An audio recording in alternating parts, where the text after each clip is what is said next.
push that rock here with some math. So we're going to talk about work. Another application of integration is it can compute work. Work displaces an object. So you might learn in physics class it's a product of force and distance. And we're gonna learn that it's an integral as well. We measure work in the standard or international system with joules, but in the imperial system, which is what I'm going to use, we use foot-pounds because I grew up in the Cold War and we refused the metric system. So anyway, so I'm just going to use this.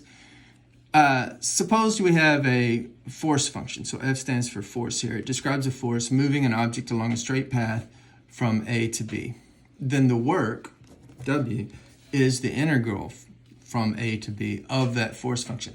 So if you can figure out what the force function is, if you can just figure that out, then you integrate and you have work. Okay? So here we go. Here's an example. Hooke's law. Hooke's law says force, the force to stretch or compress a spring, x units, is proportional, distance units, is proportional to x. Okay? So here's an example where we could use Hooke's law. A force of 10 pounds compresses a string from a natural length of 18 inches to 16 inches.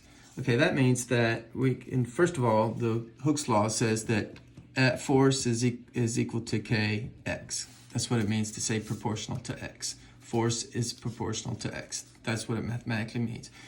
And so we can write that equation, but we know that when the force is 10 pounds, that the distance moved is 1/6 of a foot, okay? Because it was 2 inches, and 2 inches is 2/12 or 1 of a foot, or 1/6 of a foot. So we get 60 is equal to k. So that gives us a force function. So our force function, f of x, is equal to 60x, because we just put the 60 where the k goes, because it's the constant of proportionality.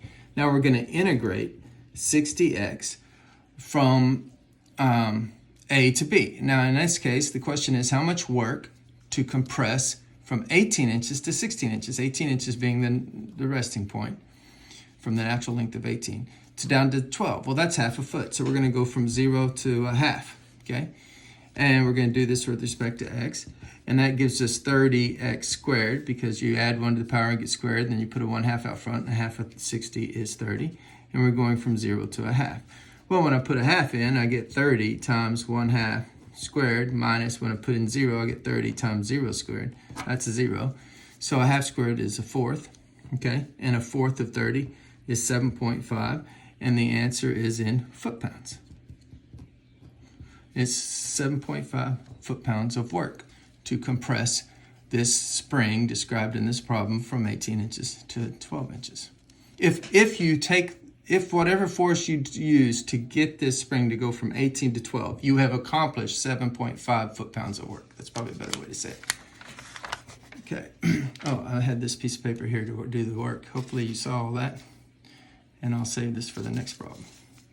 If I can, my dexterity is such I can't switch pages. Okay, so then we can use this idea for problems involving Newton's law of gravitation. So Newton's law of gravitation says the force exerted to hold an object, r units, r distance units, from the center of the earth is inversely proportional to r squared. What does that mean? Well, it means the force is equal to k over r squared, okay? For some constant of proportionality. And we want to ask the question, how much work to launch a 200-pound satellite 2,000 miles into orbit? Well, the first thing we need is the force. Remember, we're going to say work is the integration from A to B of the force function, okay? Well, we need the force function. What is the force function? Well, we'll plug into this with given information. So this 200 pounds is actually a force. You know, your weight on Earth is actually a force. So 200 pounds, that's how much it weighs. And when we say it's a 200-pound satellite, we assume on Earth it's a 200-pound satellite. So that means that it's about the radius of the Earth. If it's on Earth, then it's the radius of the Earth away from the center. You know, here's Earth. Let's see if I can draw an Earth. Okay, here's the center, and it's sitting on the surface somewhere. It's that far away. Well, that's the radius of the Earth, which is about roughly speaking, the radius of the Earth is about 4,000 miles. Okay, so I'm going to put 4,000 miles here, and it's squared. And then my K here, and I can solve for K. So K is 200 times 4,000 squared. That's my K. So now I can do my work. You know what? I said I was going to use a sheet of paper. So we're going to go from A to B. We're going to do our force function. Well, what is our force function? Well, it's K, which is 200 times 4,000 squared over R squared, dx. Now, we'll go to a new sheet of paper, okay? Because that's going to be a little harder than the last one. So what is our A to B? Well, we're launching it from 4,000 miles from the center, right? We're on the surface of the Earth. And we're going to go out another 2,000 miles, so we're going to go out to 6,000 miles. Okay, you get it? So this is the surface of the Earth. Surface of the Earth is 4,000 miles from the center. And if you launch this thing 2,000 miles into space, well then 2,000 miles in space is 6,000 miles from the center of Earth. Okay, so that's where we're going. That's the A to B. So that was kind of a little bit tricky. And then what was our function? It was 200 times 4,000 squared, and this is over R squared. And did I write dx on the last page? That's terrible. It should be dr. Yeah, that's terrible. dr, because I'm using r from a variable, so it's dr. And that will be the work to launch that satellite into space. So here we go. So, this is constant. Kick it out. And we're integrating 1 over r squared dr. Now that's just r to the negative 2. And if you apply the power rule and add 1, you get r to the negative 1 with the reciprocal out front. So after I integrate, and that's negative 1 over r. So I just get negative 1 over r. And we're going from 4,000 to 6,000. I dropped my, okay. All right, so I need to drop in 6,000, subtract, drop in 4,000, okay? So here we go. This is now this is just nasty arithmetic at this point. So times a negative 1 over 6,000 minus 200. I could have left it on the outside. I guess that would have been smarter. But, I'm not the smartest cookie in the cookie jar. Okay. So there we go. Now this double negative is going to give me a plus. So this is going to be the positive one here. Oh, and look, 4,000. How convenient is that? That cancels with that. So this term is plus, because of the double negative, 200 times 4,000. So I have 200 times 4,000. Okay. And this term is negative. So minus this term. Well, let's see. This is 3 times 2,000 right here. 3 times 2,000. So that 2,000 divides in one to those. There's two 4,000s there. I was thinking this is 2,000 when that's only 200, so that's it.